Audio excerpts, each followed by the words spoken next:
నమో శ్రీనివాసాయ నమః. నమో వెంకటేశాయ నమః. అందరికీ నమస్కారం అండి. ప్రతిరోజు రాశి ఫలితాలు తెలుసుకోవడానికి ఇంకా మన ఛానల్ సబ్స్క్రైబ్ చేసుకోకపోతే ప్లీజ్ సబ్స్క్రైబ్ చేసుకోండి. లైక్ చేసి మీ పూర్తి సపోర్ట్ మన శ్రీనివాస ఛానల్ కి ఇవ్వండి.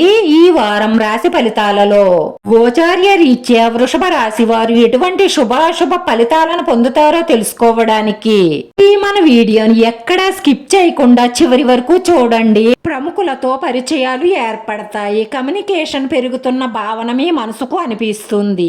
సహనం పెంచుకుంటారు. అనుభవజ్ఞుల సలహా తీసుకుంటారు. లావాదేవీలలో సౌకర్యవంతంగా ఉంటారు. సామరస్యాన్ని కాపాడుకుంటారు. లాభాల అవకాశాలు పెరుగుతాయి. పరిస్థితులన్నీ సానుకూలంగానే ఉంటాయి.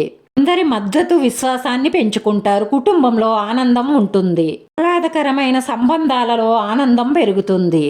ఆఫీస్లో మీకు శత్రుత్వంగా ఉన్నవారే మీరు చేసే ఒక మంచి పని వల్ల మీకు మిత్రులుగా మారతారు. ఎవరితోనూ అనవసరమైన చర్చలు చెయ్యకండి. ఇది అనవసరంగా మీ సమయాన్ని వృధా చేస్తుంది. అలాగే ఒక్కొక్కసారి లేనిపోని సమస్యలను తెచ్చిపెడుతుంది. భాగస్వామి చేసే ఒక పని వల్ల మీరు చాలా ఇబ్బందికి గురవుతారు. కానీ అది మీ మంచికే జరిగిందని మీరు తర్వాత గ్రహిస్తారు. వారి సహాయంతో ధనలాభాన్ని పొందుతారు. వివాహం ఈ వారంలో మీ జీవితంలో అత్యుత్తమ అనుభూతిని సవిచూపుతుంది. జీవితంలో అతి ముఖ్యమైన వ్యక్తిని మెప్పించడం చాలా కష్టతరం అవుతుంది. వాళ్ళు గతంలో చేసిన తప్పులను మన్నించడం ద్వారా మీ బంధం బలపడుతుంది. ఎప్పటి నుండో బ్రేక్ లో ఉన్న మీ జీవితం ఒక్కసారిగా ఒక్క స్త్రీ వల్ల అద్భుతంగా దూసుకుపోబోతున్నారు. మీకు రానున్న రోజుల్లో అన్ని శుభవార్తలే అందుతాయి. మీ జీవితంలో ఒక స్త్రీ ఎంట్రీ ఇస్తుంది. ఈ వారంలో మాత్రం మీరు వాహనాన్ని చాలా జాగ్రత్తగా నడపండి.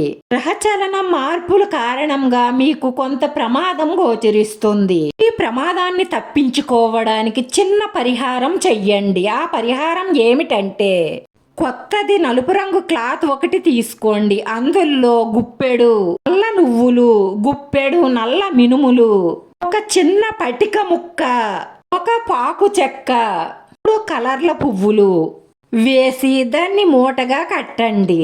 వాహనాన్ని శుభ్రంగా కడిగి దానికి గ్రంథం రాసి పసుపు రాసి బొట్టు పెట్టండి. వాహనానికి ధూపం వెయ్యండి. ఆ మూటని వాహనానికి కట్టండి. అలా కట్టడం మీకు ఇష్టం లేకపోతే వాహనానికి దిష్టి తీసి కాలువలో పారేయండి. ఇలా చేయడం వల్ల ప్రమాదం నుంచి తప్పించుకోవడమే కాకుండా గ్రహదోషాలు కూడా తొలగుతాయి. దుర్గాదేవి ఆలయానికి వెళ్లి 3 ప్రదక్షిణలు చేసి అమ్మవారి దర్శనం చేసుకోవడం వల్ల మీ మనసులో ఉన్న మంచి సంకల్పాలన్నీ నెరవేరి మానసిక ప్రశాంతత లభిస్తుంది. నా శ్రీనివాస ఛానల్ ఆదరించండి. అందరికీ ధన్యవాదాలండి. నమో వెంకటేశాయ నమః.